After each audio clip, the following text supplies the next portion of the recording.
আমার বন্ধুগণ, এখানে শেষ নয়, বহু কথা আছে। কোরআন এমন কোনো কথা বলে নাই বাদ পড়েছে। প্রথম ওহিটাই হলো সায়েন্স, এমব্রায়োলজির উপরে। ইকরা বিসমি রাব্বিকাল্লাযী খালাক, খালাকাল ইনসানা মিন আলাক, ইকরা ওয়া রাব্বুকাল আকরামুল্লাযী আল্লামা বিল কলম, আল্লামাল ইনসানা মা লাম ইয়ালাম। খলাকাল ইনসানা মিন আলাক। প্রথম সূরা নাজিল হয়েছে কোন সূরা বলেন? আলাক। আলাক শব্দটাই সায়েন্সের শব্দ, এমব্রায়োলজি, ভ্রূণতত্ত্ব নিয়ে আল্লাহ তাআলা প্রথম কোরআনে কথা বলেছেন। আল্লাহু আকবার বলেন। মানব সৃষ্টি নিয়ে কথা বলেছেন। এটা কি শুধু ধর্মীয় কিতাব? এই কিতাবকে যারা শুধু নামাজের কিতাব বলে চালায় দিতে চায়, এই কিতাবকে যারা শুধু মাদ্রাসায় পড়ার কিতাব হিসেবে চালায় দিতে চায়, ভুল কথা। কোরআন হচ্ছে আইন এবং প্রশাসনের চলন্ত বিশ্বকোষ। কোরআন দিয়ে সচিবালয় চলতে পারে, কোরআন দিয়ে ক্যান্টনমেন্ট চলতে পারে, কোরআন দিয়ে আইন আদালত চলতে পারে, ঠিক কিনা? সব চলতে পারে। সম্মানিত ভাইয়েরা, কোরআনকে আমরা মানতে চাই এক জায়গায় না সব জায়গায়? সব জায়গায়। আল্লাহ কবুল করুন। জোরে বলি আমিন, আরো জোরে আমিন। অনেক কথা, এক রাত তো সময় তো থাকে না। আমি কিন্তু মূল পর্বে এখনো যাওয়া হয়নি আমার। জাহান্নামের গর্তের মধ্যে কেউ কি আমরা ঢুকতে চাই ভাই? আমরা সবাই কোথায় যেতে চাই? কার ভিটা? বাপের ভিটা। বলেন কার ভিটা? আমরা কার সন্তান? নবীর সন্তান। বলেন কার সন্তান? কি জাদা? বলেন বলেন বলেন বলেন। নবী জাদা যদি হই, আমার বাপ নবী, বিড়ি খাই কেন? মিশা কথা কই কেন?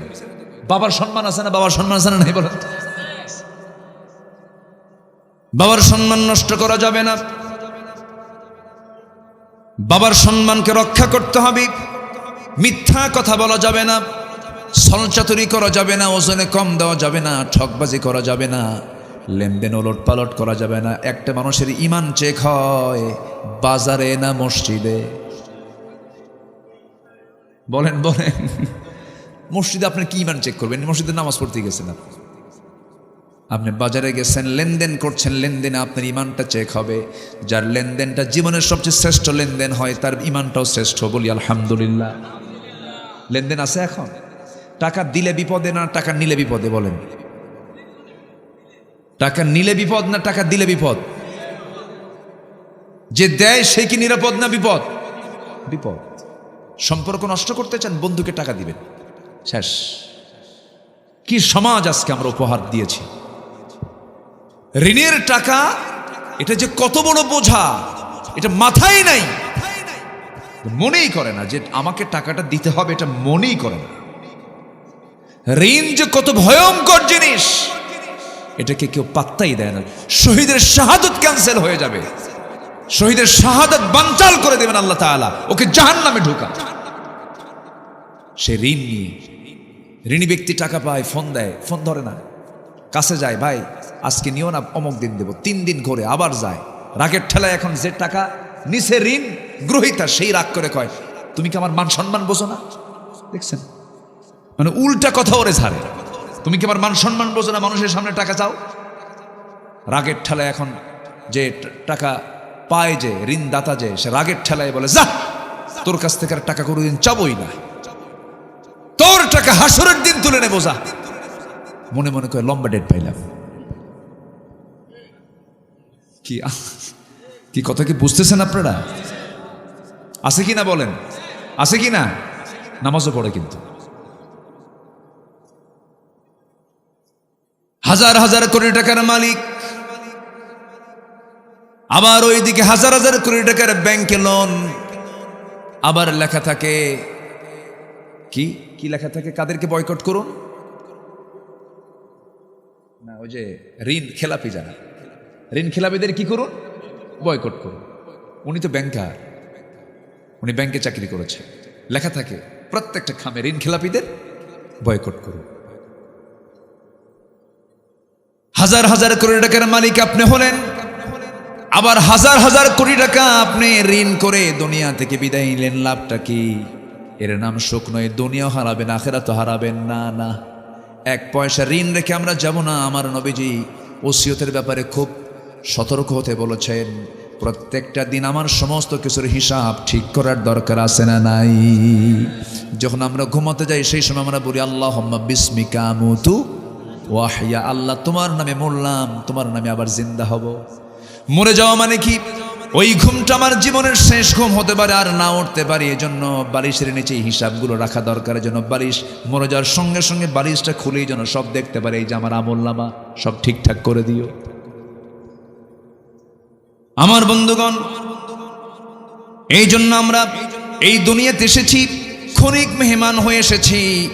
আমরা সঠিক মজবুত ঈমান নিয়ে আমরা বিদায় হতে চাই। জাহান্নাম যাওয়া যাবে না। জাহান্নাম যাওয়ার জন্য 9টা অপকর্মের একটা চিত্র আজকে চিত্রায়িত করছি। নাম্বার 1, আল্লাহ রাব্বুল আলামিন 1 নম্বর বলছেন, ওই ব্যক্তিকে আমি আল্লাহ জাহান্নামের গর্তের মধ্যে ঢুকাবো যে বান্দা দুনিয়ার জীবনে নামাজকে নষ্ট করেছে। কি নষ্ট করেছে? এদেশে সবচেয়ে কি নষ্ট বিষয় হয়? কেউ কিছু কয়? কেউ কিছু কয় না। রাষ্ট্র যদি ইসলাম থাকতো পিটাইয়া নামাজ পড়াতো। যে বাচ্চা ওষুধ খায় না, বাচ্চা কি করে? বাচ্চার মা কি করে? বাচ্চা ওষুধ খায় না, বলে বাবা খা খা, বাবা তোর অসুখ তো, তুই খা, তোর 104 ডিগ্রি হয়ে গেল, এরপরও খায় না। তখন কি করে? হাত পা জোর করে ধুইরা শক্ত করে মুখের মধ্যে ঢুকায় দিয়ে কয় খা। বলেন এতে কি মায়ের মহাব্বত কমছে না বাড়ছে? কিন্তু এই পিটনের মধ্যে অবশ্যই মায়ের মহাব্বত কম না বেশি? বেশি। ইসলামী রাষ্ট্র যখন হবে, ইসলামী রাষ্ট্রের দায়িত্ব হবে এই লোকগুলোকে যে কোনো মূল্যে হোক জাহান্নামে নেওয়া যাবে না। আল্লাহর হুকুম নামাজ কায়েম করা। প্রশাসন সামনে দাঁড়িয়ে যাবে, কোথায় কি করো? যাও মসজিদে নামাজ পড়ো। ঠিক কিনা?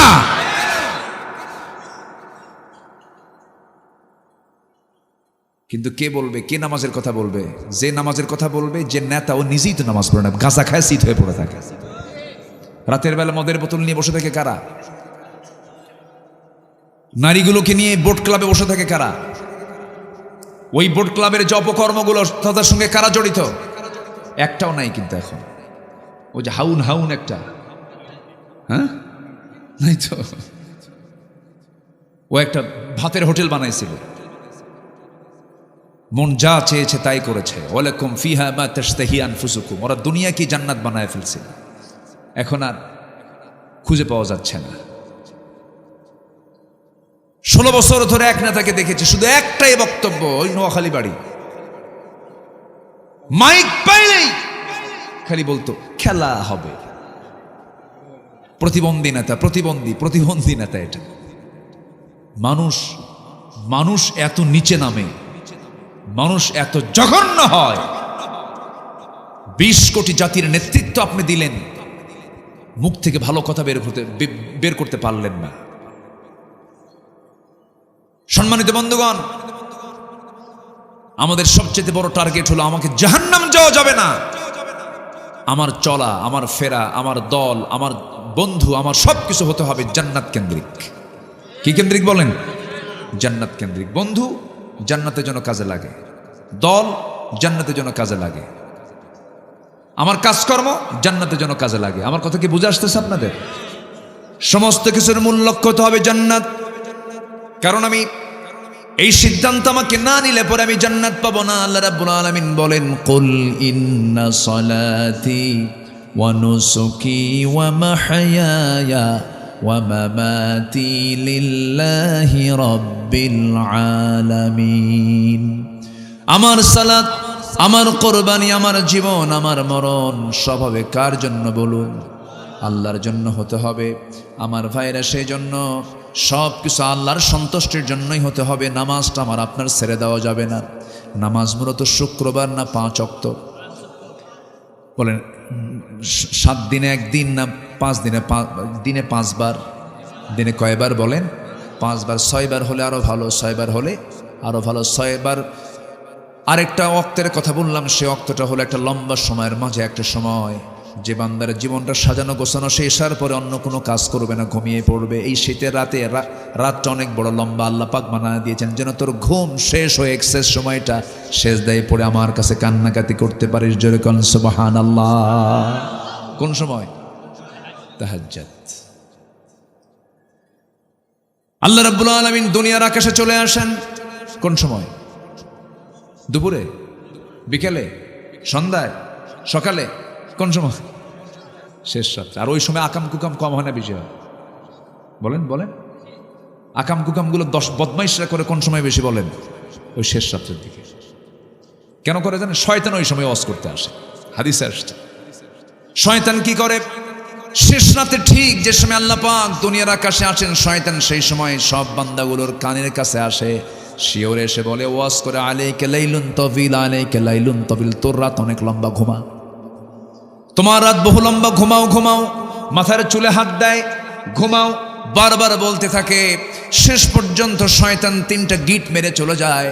এই 3টে গিট যদি কেউ ছুটাতে চাও, রাসূল বললেন 3টা কাজ করবা। 1 নম্বর কাজ হলো, শয়তানের 3টা গিট ছুটাতে হলে প্রথমেই ঘুম থেকে গা ঝাড়া দিয়ে আলহামদুলিল্লাহিল্লাযী আহইয়ানা বা'দা মা আমাতানা ওয়া ইলাইহিন নুশুর, এই দোয়া পড়ে যে বান্দা বসবে বিছানায়, একটা গিট ছুটে গেল।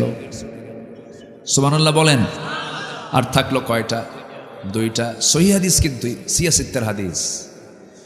2 নম্বর গিট যদি কেউ ছুটাতে চায়, বিছানা থেকে আস্তে করে উঠে চলে যাবে ওযুখানায়, ওযু বানাবে। ওযুর মধ্য দিয়ে আরেকটা গিট ছুটে গেল। বান্দা যখন হেঁটে হেঁটে যখন মসজিদের দিকে রওনা দেবে, নামাজে যখন দাঁড়ায়, নামাজে দাঁড়ানোর সঙ্গে সঙ্গে শয়তান লেজ গুটায় সেখান থেকে চলে যায়। 3টে গিট ছুটে গেল। 24 ঘন্টার মধ্যে শয়তান সেই বান্দার কাছে ওয়াসওয়াসা দেওয়ার সাহস পায় না।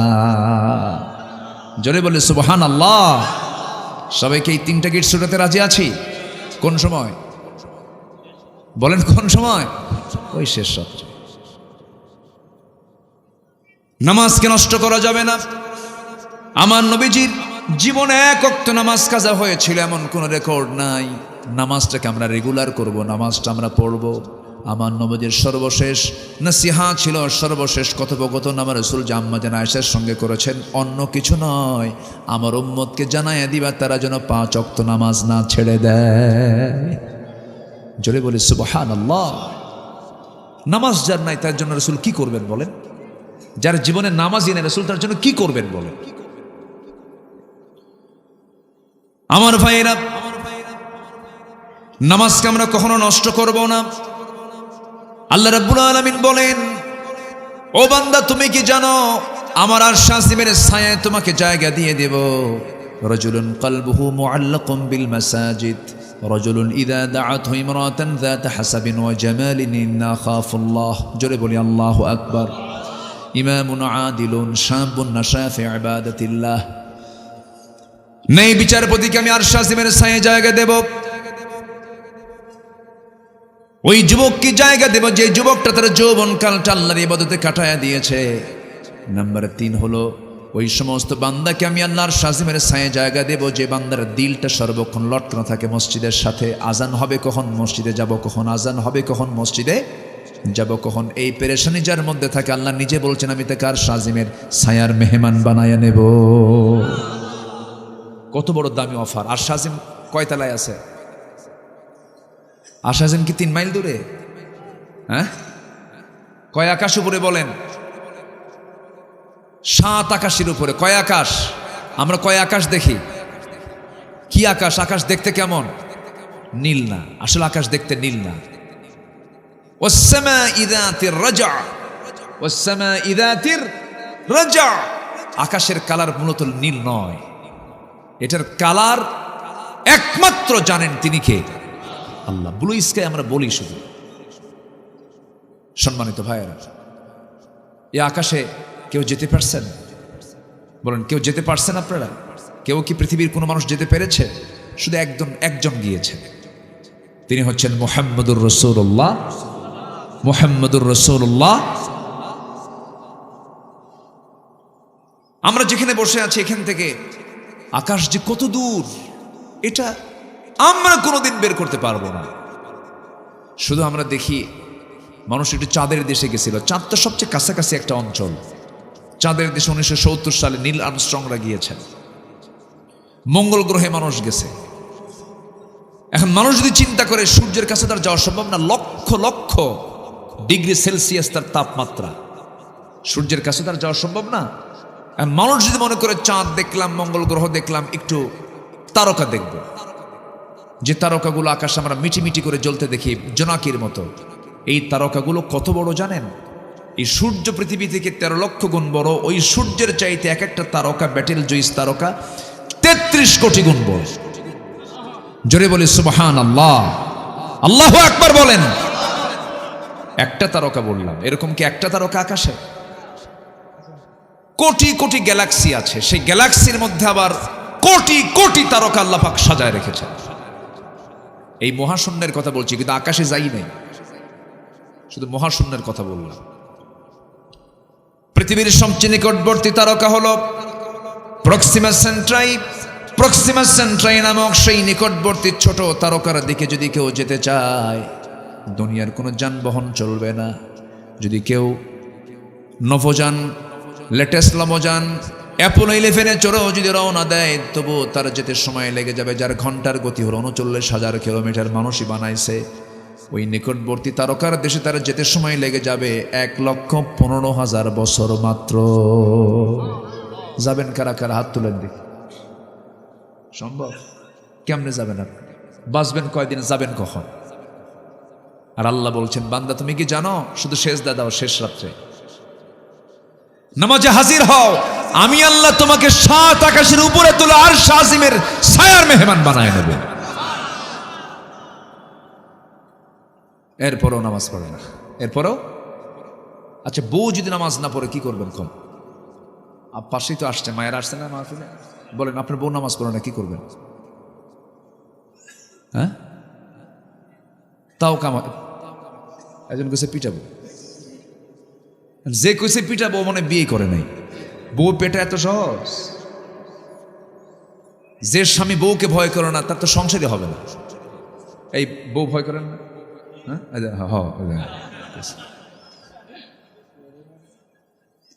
বউকে না ভয় করলে তো সংসারই হবে না আপনার। এ তো বিশাল বড় দারোগা, তো উপায় নাই। আপনি রাস্তায় হাঁটতেছেন, বউকে নিয়ে হয়তো কোনো একটা ইজি বাইকে চড়ে, অটোতে চড়ে আপনি যাচ্ছেন, হঠাৎ করে অটোতে সামনে এক বেহায়া মহিলা বসে গেছে। হয় না এরকম? হয় না? আপনার নজর, আপনার নজর ভালো আপনার, কিন্তু হঠাৎ করে অন্য একটা বেখেলে অন্য চিন্তা করতেছেন, এদিকে আপনার নজর চলে গেছে। আর ওই দৃশ্য যদি আপনার বউ যদি দেখে ফেলে যে আমার স্বামী ওই মহিলার দিকে চেয়ে আছে, বলেন তো কি হতে পারে? সারাদিন কিছু হবে না, বাইরে ঘোরাফেরা শেষ, কিচ্ছু হবে না। শুধু সন্ধ্যার পরে গিয়ে বসবেন, বসার পরে যদি একটা ডাক দেন, ঝর্ণা সুইটি এক কাপ চা নত, তোমার সুইটি, তোমার নজর আগে ঠিক করো। নামাজ পড়ে নজর ঠিক নাই, কি কথা কি বুঝতেছেন? এই জন্য বউকে ভয় করেন এমন লোক নাই দুনিয়াতে। সবাই বউকে ভয় করে। বউ আমার ভয় না, এটা সম্মান। এটা কি বলেন তো? সম্মান। মারবেন কেন আপনি? তার যৌবন আপনার কাছে আছে, আপনার যৌবন তার কাছে আছে, আপনি তাকে কেন মারবেন? আপনি কি জানেন, আপনার স্ত্রী যদি বলে আমার স্বামী ভালো, আল্লাহ বলবেন ওই বান্দা ভালো, তো মারলে পারে ভালো কবে? খেলে বলে পারে আমার স্বামী পিটায়, আমার স্বামী কি করে? পিটায়। মারা যাবে না, সুন্দর করে বোঝাতে হবে। ওই জান্নাতে যেতে হলে বলতে হবে, আমার বউ শোনো, একসঙ্গে দুনিয়াতে একই ছাদের নিচে থাকলাম, দাম্পত্যময় জীবন আমরা আদান প্রদান করলাম, যৌবনটাকে আমরা আদান প্রদান করলাম, এক ঘরে কাটায় দিলাম, একসাথে একটা জীবন পাড়ি দিলাম। আমি চাই আমার স্ত্রী তোমার সঙ্গে আমরা দুজন মিলে একসঙ্গে জান্নাতে যেতে চাই। নামাজটা পড়ো, সুন্দর করে বুঝায় দিবেন, দর্সে হাদিস নিয়ে বসবেন, কোরআনের ক্লাস নিয়ে বসবেন। একদিন সূরা হুজরাত নিয়ে কথা বলবেন, আরেকদিন সূরা আহজাব নিয়ে কথা বলবেন, আরেকদিন সূরা নূর নিয়ে কথা বলবেন। সুন্দর করে একটা করে সূরা পড়বেন, একটা করে তাফসীর পড়বেন। বাড়িতে বাড়িতে একটা হাদিসকে সামনে নিয়ে আসবেন, চোখের পানি ফেলে ফেলে কাঁদবেন, দেখবেন আপনার ঘরটা জান্নাতের টুকরা হয়ে গেছে। সুন্দর করে বুঝাবেন, কে বলেছে শুনবে না কথা? সন্তানও শুনবে, সব শুনবে। মেয়েগুলোকে ডাক দিয়ে কাছে বসায় বলবেন, এই আমার কলিজার টুকরা মেয়েরা শোনো, তোমরা কি জানো মা, একসঙ্গে একই সাথে থাকলাম, একসঙ্গে আমরা জান্নাতে গিয়ে আমরা শপিং করবো। জোরে বলেন সুবহানাল্লাহ। জান্নাতের শপিং আছে, কিন্তু জান্নাতেও শপিং হবে, জান্নাতেও বাজার হবে। সেখানে বাজারে বসবে সব, সেখানে গিয়ে মিট হবে, দুনিয়ার বন্ধুদের অনেকের সঙ্গে দেখা হয়ে যাবে। এই জন্য সেই জান্নাতের বাজার কি সবাই করতে রাজি আছেন নাকি? একা একা করবেন না, পরিবার সহ করবেন। এই জন্য পরিবার সহ জাহান্নাম থেকে বাঁচার জন্য আল্লাহ রাব্বুল আলামিন নিজেই তাকিদ দিচ্ছেন, ইয়া আইয়ুহাল্লাযীনা আমানু কু আনফুসাকুম ওয়া আহলিকুম নারা। নিজে বাঁচো, তোমার পরিবারকে জাহান্নাম থেকে বাঁচাও। জাহান্নাম থেকে বাঁচানোর জন্য চেষ্টা করো, তোমার পরিবারকে, তোমার নিজকে জাহান্নাম থেকে বাঁচাও। সবচেয়ে বড় চ্যালেঞ্জ হলো যে কোনো মূল্যে হোক জাহান্নাম থেকে বেঁচে আমরা যেতে চাই কোথায়? জান্নাতে। কিন্তু রাস্তা যদি ভুল হয়ে যায় তাহলে তো জান্নাত পাবো না। রাস্তার লাইনটা ঠিক করতে হবে। সেই রাস্তার লাইনটা হলো কি?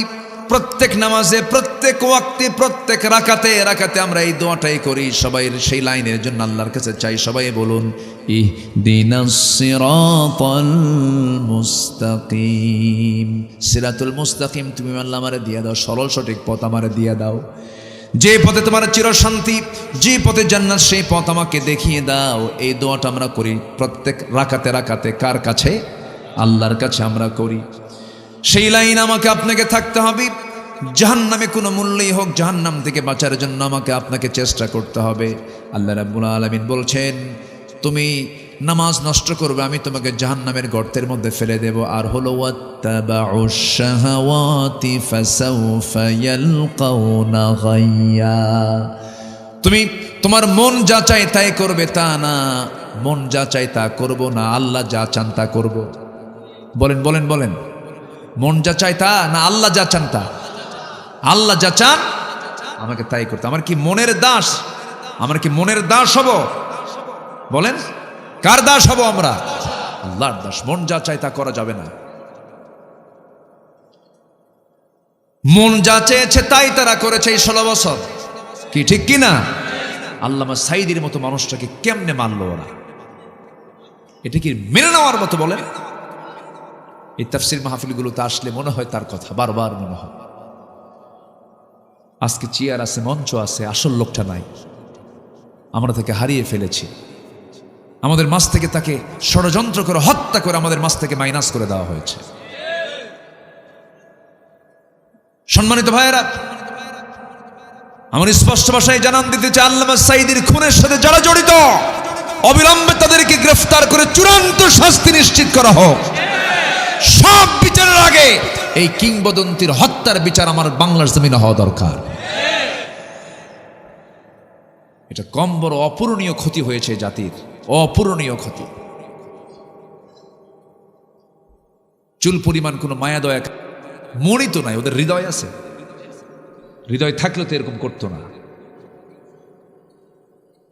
উনি মারা গেছেন, লাশটার উপরে জুলুম করা হয়েছে। গতকালকে আমি খুলনার মাহফিলে বলেছি, আপনার এই খুলনাকে আল্লামা সাঈদী খুব ভালোবাসতেন। উনি চেয়েছিলেন আমার খুলনাতে আমার কবর হোক। উনি ওসিয়ত করেছেন, তার ওসিয়তটা রক্ষা করা হয়নি। মিন বাদি ওসিয়্যাতিন, কোরআন শরীফের একটা হুকুম, ওসিয়ত আগে পূরণ করতে হয়, এটাও তাকে করতে দেওয়া হয় নাই। সম্মানিত ভাইয়েরা, রাগ করতেছেন নাকি আপনারা? কথাগুলো কি বলার দরকার আছে?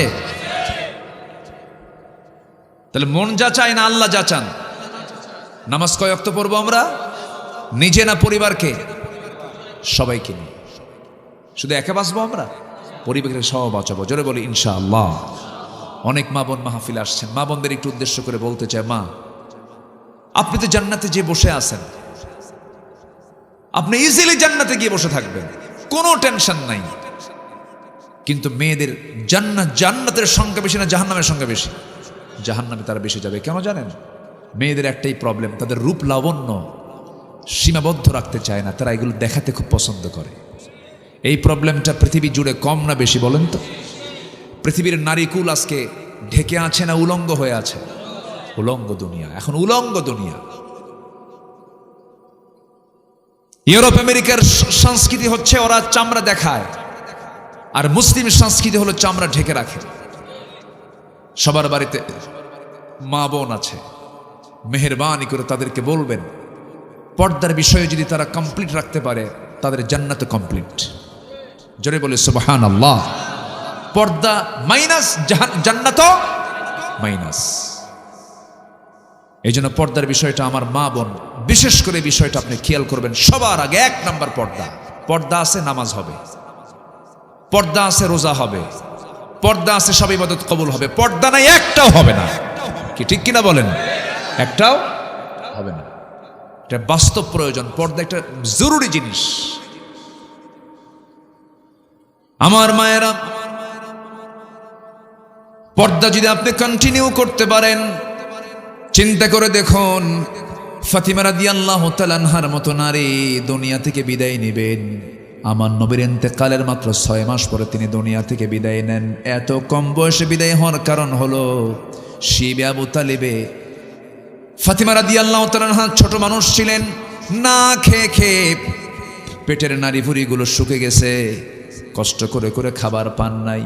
শিবে আবু তালেবে 3.5 বছর বয়স করেছিলেন তিনি, রাসূল সহ সাহাবে কেরাম সহ খাবার না পায় বাবলা গাছের কাঁটাযুক্ত ছাল কামড়ায় কামড়ায় খেতে নিয়েছেন। সেই কাঁটাগুলো ঠোঁটের মধ্যে ঢুকে ঠোঁট থেকে রক্ত বের হওয়া শুরু হয়ে গেছে।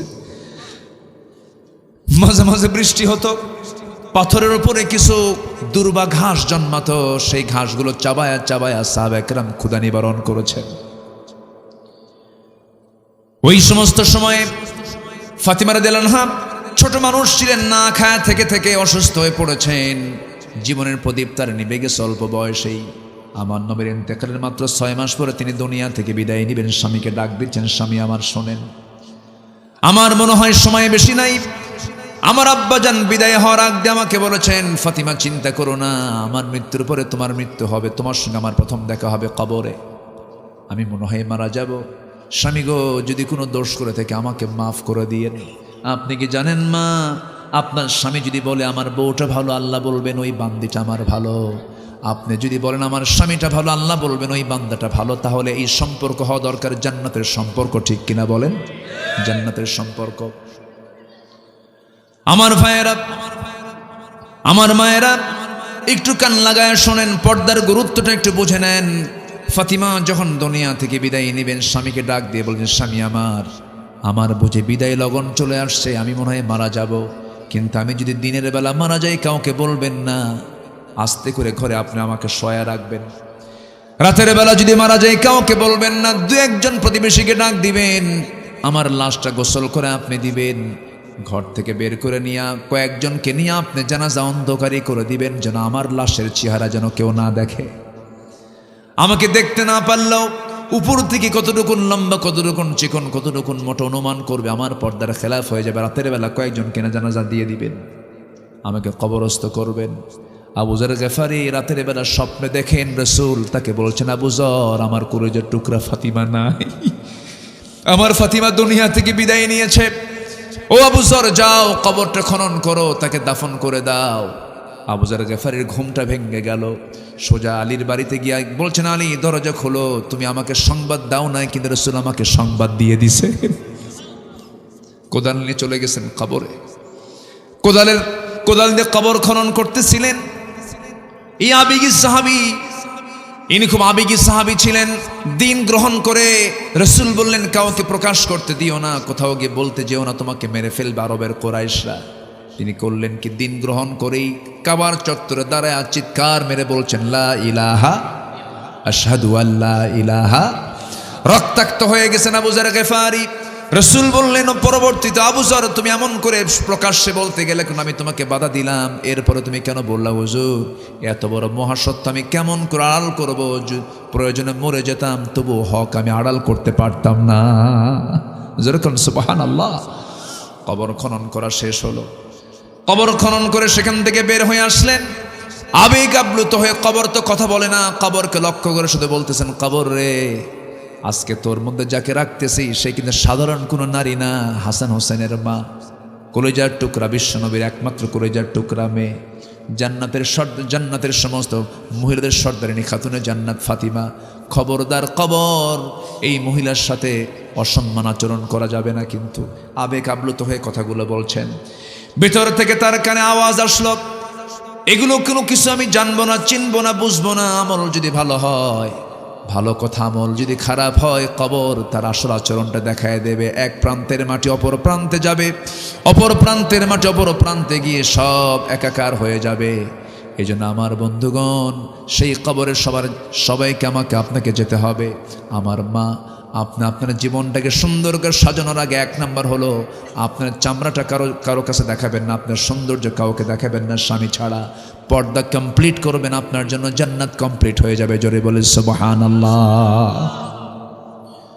আমার বন্ধুগণ, ওয়াত্তাবাউশ শাহাওয়াত, মন যা চায় তা করা যাবে না। যদি করে ফেলেন ফাসাউফা ইয়ালকাউনা গাইয়্যা, তাকে জাহান্নামের গর্তের মধ্যে ফেলে দিবেন। তিনি আমার কে বলেন? আল্লাহ রাব্বুল আলামিন। আমার ভাইয়েরা, এছাড়াও আরো 6 শ্রেণী কিংবা 7 শ্রেণীকে মহান রাব্বুল আলামিন জাহান্নামের গর্তের মধ্যে ফেলে দিবেন। নাম্বার 1 হলো, ওই দুটা তো চলেই গেল, যারা নফসের দাসত্ব করবে, যারা নামাজ নষ্ট করবে। এখন আসেন, যারা জেনা করবে, জেনা করে করে বুড়া হয়ে গেছে, জেনা ছাড়ে না, বুড়া জেনাকার আছে না নাই? আর শাইখুজ জানি, তাদেরকে আল্লাহ রাব্বুল আলামিন জাহান্নামের গর্তের মধ্যে ফেলবেন। যে মদ্যপান করতে করতে বুড়া হয়ে গেছে, চোখ বের হয়ে আসে, তবুও মদ খাওয়া ছাড়ে না, তাকে আল্লাহ রাব্বুল আলামিন গর্তের মধ্যে ফেলবেন। নাম্বার 3 হলো সুদখোর, যে সুদ খেতে খেতে পাকা হয়ে গেছে, সুদ খাওয়া ছাড়ে না। এই সুদের কারবার বুঝি কালীগঞ্জ উপজেলায় নাই? তাহলে ওয়াজ করার দরকার নাই? হ্যাঁ, দরকার কি? বলবো? আপনি না বললেও তো বলবো। জি, সুদের কাছে যাওয়া যাবে না। সুদ খেলে ওই গর্তের মধ্যে ঢুকাবেন। তিনি কে? নাম্বার 4 হলো, যে সন্তান তার পিতামাতার অবাধ্য, বাপ মাকে ভাত দেয় না, এমন সন্তান বুঝি কালীগঞ্জে নাই? বাপ মাকে দেখে না, বাপ মার সম্মান করে না, এমন সন্তান কিন্তু বহু আছে, শুধু কালীগঞ্জ না, গোটা দেশেই আছে। এর মূল কারণ হলো সুশিক্ষার বড় অভাব। একটা জাতি শিক্ষিত হয়েছে, ডাক্তার হয়েছে, ইঞ্জিনিয়ার হয়েছে, কিন্তু বাপ মার সেবার জ্ঞান অর্জন করে নাই। এই গাজীপুর একটা নোংরা জায়গা, আমি এটাকে নোংরাই বলবো। শুধুমাত্র আমাদের ব্যর্থতার কারণে এটা তৈরি হয়েছে, বৃদ্ধাশ্রম তৈরি হয়েছে। ঠিক আছে না? এটা কি মুসলিম কালচার? এটা আমেরিকা হতে পারে, কারণ সে দেশে বাপের পরিচয় নাই, বুড়া মানুষ থাকবে কই? ইউরোপ হতে পারে, তার বাবার পরিচয় নাই, কারণ পৃথিবীর ম্যাক্সিমাম সন্তান হলো জারজ। ম্যাক্সিমাম সন্তান কি? জারজ। জরিপ আসছে তাই, ম্যাক্সিমাম সন্তানগুলো জারজ। হতে পারে ইউরোপ আমেরিকা এরকম ধরনের কিছু, কিন্তু আমার দেশে পিতার পরিচয় আছে না নাই? পিতা তোমার, তুমি বুড়ো বয়সে তুমি কেন বৃদ্ধাশ্রমে রেখে আসবা? তুমি বাপ মার কুপুত্র, কুসন্তান তুমি। আমাকে অনেকে বলে আমি বৃদ্ধাশ্রম গড়ে তুলব। কেন? বৃদ্ধাশ্রমের কালচার না করে বরঞ্চ সামাজিকভাবে প্রতিরোধ গড়ে তোলো। কোন সন্তান বাপ মাকে ভাত দেন, ওকে বয়কট করো। কি ঠিক কিনা? বয়কট করো। কষ্ট পাচ্ছেন মনে হয়। নাম্বার 5 হলো, যে মিথ্যা সাক্ষী দেবে। কি সাক্ষী দেবে?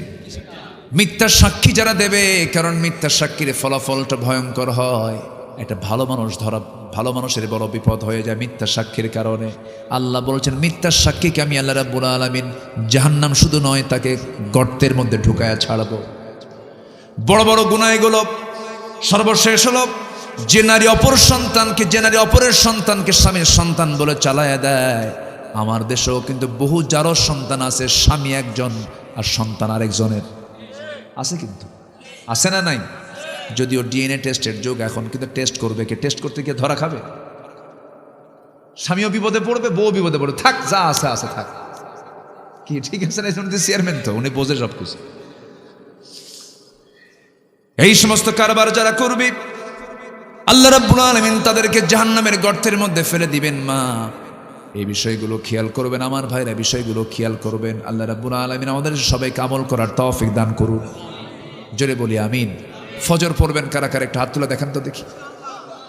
জোরে বলি, ইয়া আল্লাহ, আমাদেরকে ফজর, জোহর, আসর, মাগরিব, এশা 5 ওয়াক্ত সালাত আদায় করার তৌফিক তুমি আল্লাহ দিয়া দাও।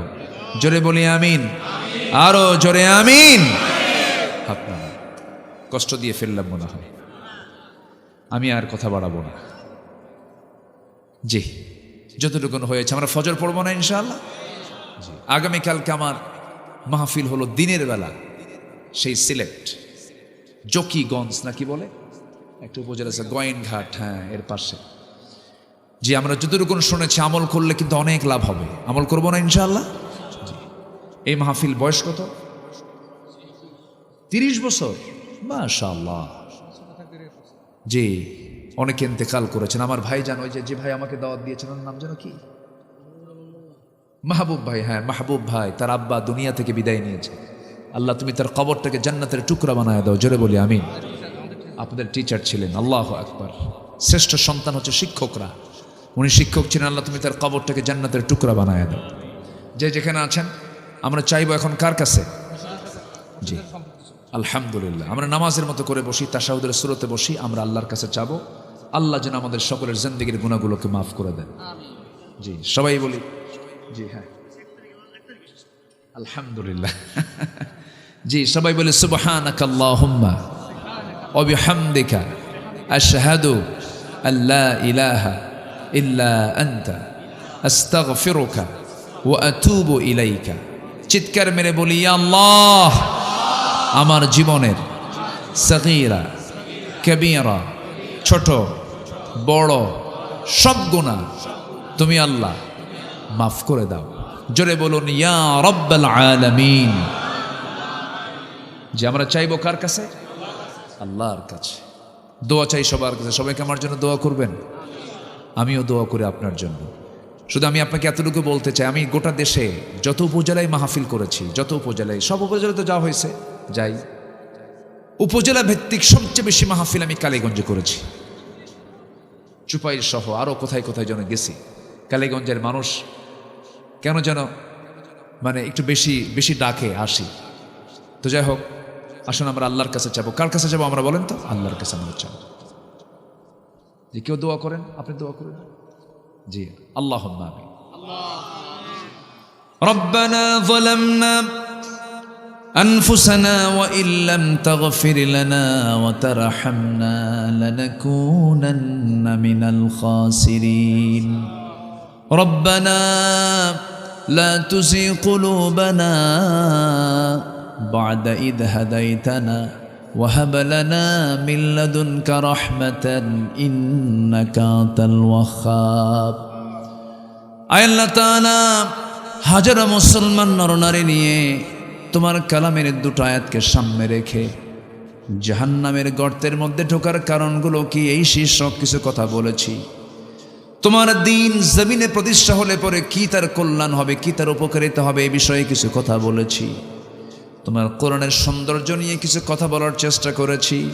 শাহী দরবারে কাঙ্গাল ভিখারির মতো দুটো হাত পেতেছি। আল্লাহ, গুনার দিকে নজর দিও না, বান্দা মনে করে তামাম জিন্দেগীর সমস্ত গুনাহগুলোকে মেহেরবানি করে মাফ করে দাও। জনম দুঃখিনী মা যারা বিদায় নিয়েছেন, জিন্দেগীর গুনাহগুলো মাফ করো, কবরগুলোকে জান্নাতের টুকরা বানায়া দাও। অনেক আলোচনা শেষ করে বাড়ি ফিরে যাব রে, বাড়িতে ফিরে গিয়ে সব দেখবো কিন্তু মাকে পাবো না।